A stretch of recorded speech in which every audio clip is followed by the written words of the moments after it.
Maybe you've longed to help. Maybe you want to be part of that voice of a child who seemingly has none, or to be part of the chance that they don't have. You don't have a law degree? Great.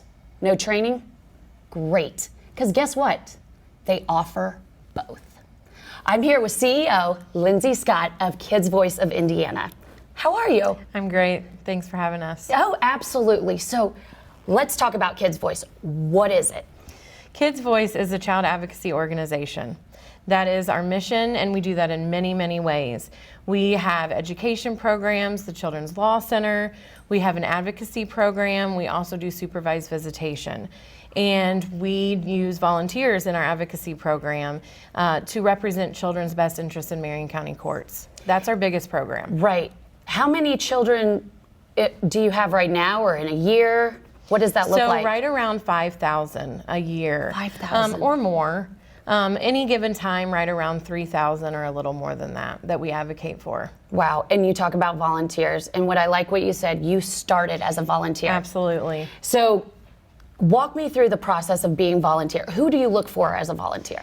Sure, anybody. And that's the greatest part about being a volunteer with Kids Voice, is you don't need any background training, you don't need any, career path that's led you here. We are really looking for community members that just have a heart for kids. We have people that are retired. We do have people with legal backgrounds. We have teachers, social workers, business people, bankers, anybody.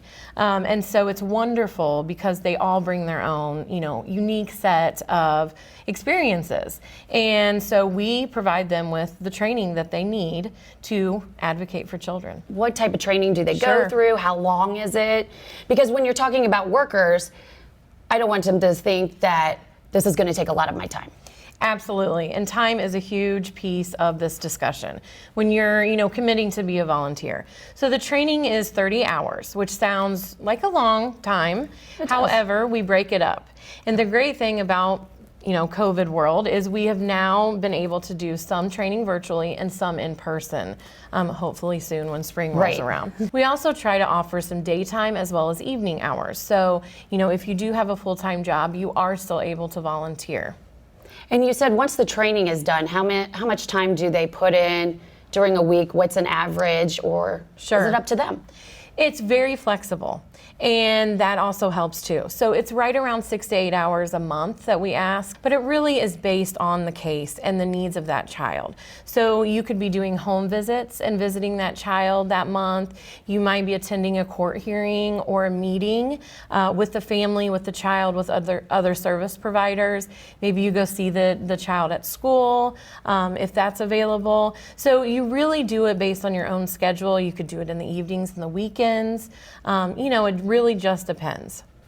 And so you being a volunteer, what was the most rewarding experience for you? Building the rapport with the kids. That's by far the best. Just what a difference an adult in a child's life can make, and one that's really there just for them and their interest. And that stability that they find when that volunteer builds that relationship with that child, they know that adult is there, that they can talk to, they can go to, that is there for them. And it just makes such a huge difference. And then you go home with that feeling, and it's wonderful. Wow. What an amazing feeling that must be. Absolutely. Thank you.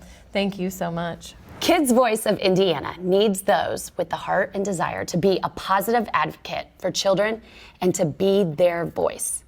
Please go to their website and sign up today. For Great Day TV, I'm Danielle McConnell.